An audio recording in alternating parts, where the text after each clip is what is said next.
Hello अस्सलाम वालेकुम। जी जनाब, कैसे हैं सब? मैं अल्लाह ताला का शुक्र और करम मैं बिल्कुल ठीक हूँ। आप सुनाएं जी, कैसे हैं सब? और आज तो आप लोग सोच रहे होंगे क्या हो गया, आज तो सुबह सुबह ही पबजी स्टार्ट हो गई है। हाँ जी, मैं भी एक पबजी लवर हूँ और बहुत पबजी खेली, इतनी खेली कि नशे की हद तक खेली। जिस लोगों को नशा हो जाता है ना, मुझे भी इसका नशा हो गया था। और उस नशे के पीछे कुछ बहुत अच्छे फ्रेंड्स थे और बहुत अच्छी यादें थी और बहुत ज़्यादा अच्छी इंजॉयमेंट्स थी।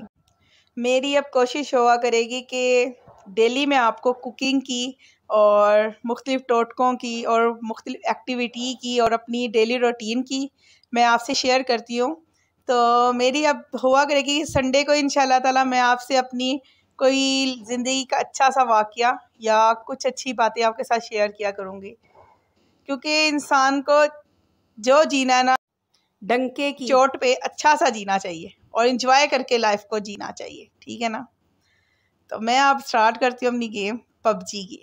जी, स्टार्ट मेरा ये हुआ था पबजी का कि रेयान इसको खेलना स्टार्ट हुआ।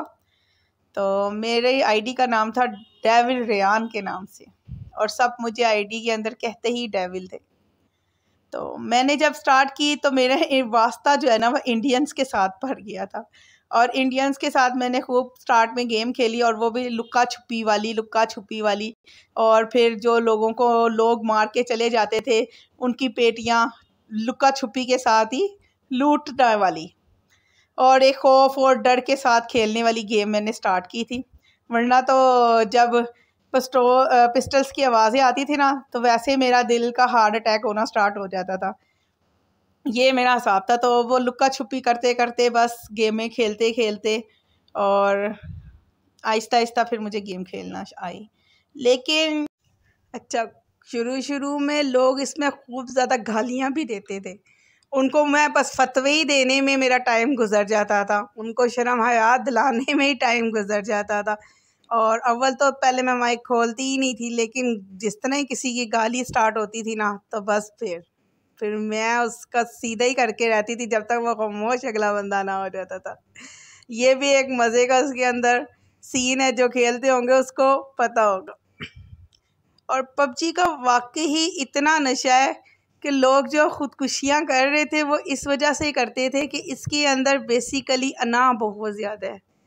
वो जो लोग कहते थे ना नूबड़े नूबड़े नूबड़े, वो जो बातें थी ना, लोग इतने जज्बाती हो जाते थे इस वर्ड के पीछे कि बस समझे होती कि इतनी नौबत आ जाती थी कि मरने तक की बातें स्टार्ट हो जाती थी। कुछ लोग फिर मुझे मिले एक ग्रुप के अंदर, उसमें कुछ लड़कियां भी थीं कुछ लड़के भी थे और उन्होंने फिर मुझे गेम्स खेलना सिखाई। हमने खूब इंजॉय किया, इतना इंजॉय किया कि शायद किसी ने पबजी को इंजॉय नहीं किया होगा। वो गेम समझ के ही उसको खेलता रहा होगा और अपनी अना का मसला बना के उस गेम को खेला होगा। लेकिन हम लोगों ने जितना इंजॉय करके उस गेम को खेला, बहुत मज़ा आया।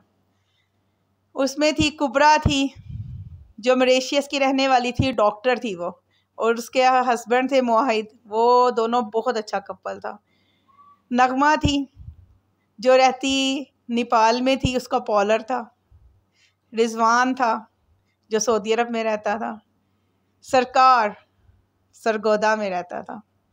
और जो मुदस्सिर था वो बुरे वाला का रहने वाला और या टोबा का रहने वाला था।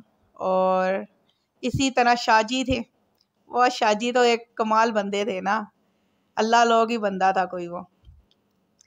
सबसे ज़्यादा जो मेरी फ्रेंडशिप आज तक जिसके साथ है वो नूर थी। नूर बहुत अच्छी, वो भी हाउस वाइफ थी, उसके भी 2 बच्चे थे। हैरानगी की बात ये थी कि जब हम पबजी खेलते थे तो लोग कहते थे मैरिड लोग लड़कियां भी खेलती हैं। भाई मैरिड लोगों का दिल नहीं होता, उनकी क्या गेम नहीं वो खेल सकती? और हाँ, इंडिया का अरफान भी तो था, वो भी बहुत मज़े की चीज़ थी।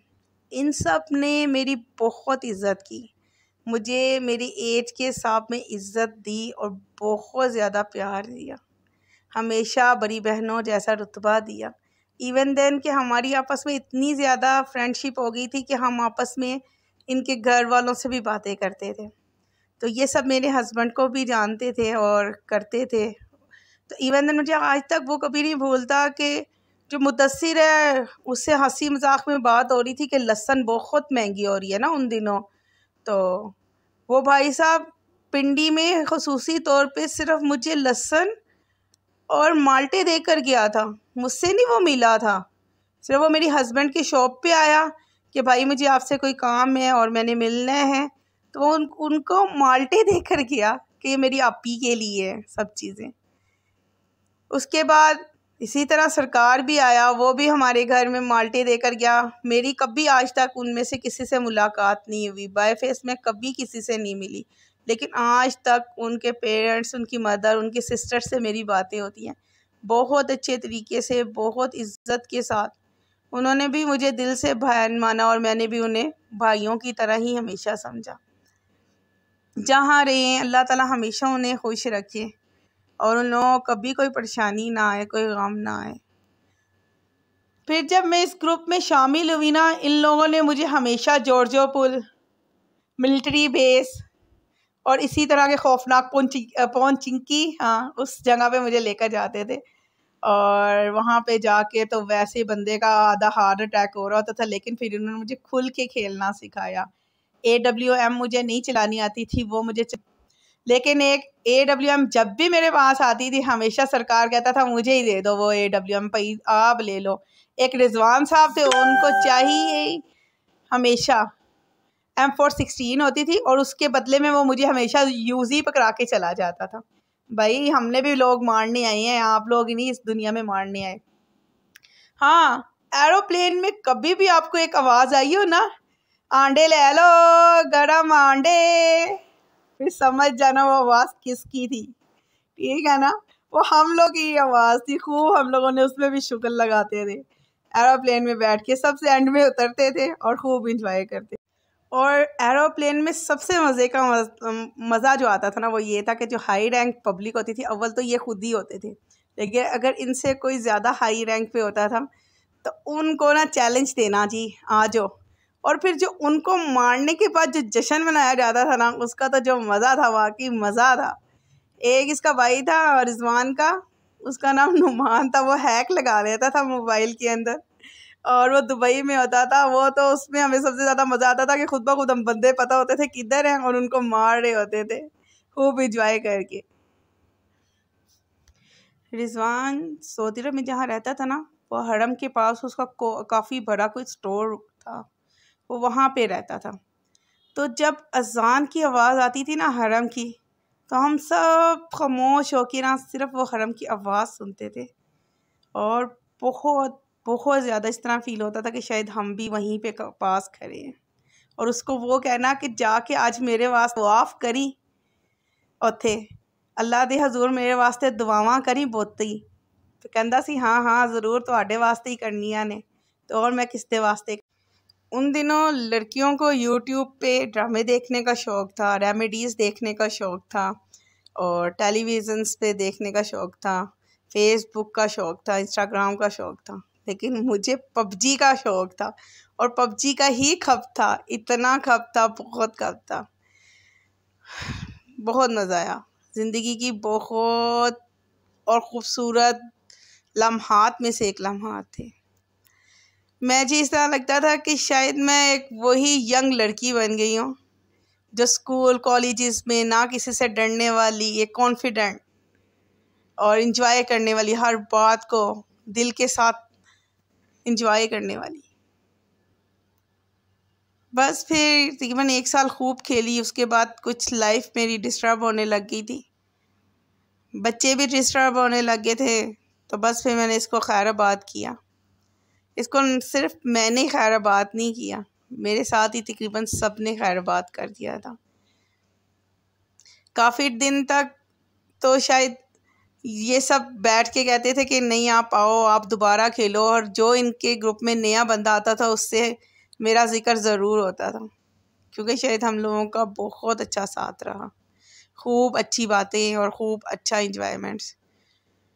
कहने का मतलब ये है कि हम लोग अपने रिलैक्सेशन के लिए मुख्तलिफ़ एक्टिविटीज़ में लगते हैं, तो मेरी जो एक्टिविटी थी वो पबजी थी। रिजवान ने भी छोड़ दिया था, उसकी शादी हो गई थी और जो नगमा थी, नगमा के पार्लर का प्रॉब्लम बनने लग गया था क्योंकि हम लोग तकरीबन पूरी पूरी रात पबजी खेलते थे और आधी तकरीबन 3-4 घंटे ही सोते थे। उसके बाद दोबारा पबजी स्टार्ट हो जाती थी घर के काम शाम खेल करने के बाद। कुबरा की भी घर में लड़ाइयाँ रहने लग गई थी, फिर उसने भी अपनी पबजी छोड़ी। नूर के भी मसले मसाइल घर के अंदर स्टार्ट हो गए थे, उसने भी पबजी छोड़ी। रिजवान वापस पाकिस्तान आ गया, उसकी शादी हो गई और उसकी भी पबजी छूट गई। इसी तरह करते करते तकरीबन सब ने ही आज पबजी खेलना छोड़ दी, लेकिन वो जो हमारे अच्छे और बेहतरीन यादें हैं वो आज तक इससे वाबस्ता है। अब आप मुझे नेक्स्ट मेरे व्लॉग में मस्ट बताइएगा कि आपको मेरा पबजी व्लॉग कैसा लगा। और इसी के साथ फिर आप मुझे दें इजाज़त। अपना ध्यान करिएगा और मुझे दुआओं में याद रखिएगा। इंशाअल्लाह ताला कल अच्छे और बेहतरीन कंटेंट के साथ आपसे फिर मुलाकात होगी। अल्लाह हाफिज़, बाय बाय।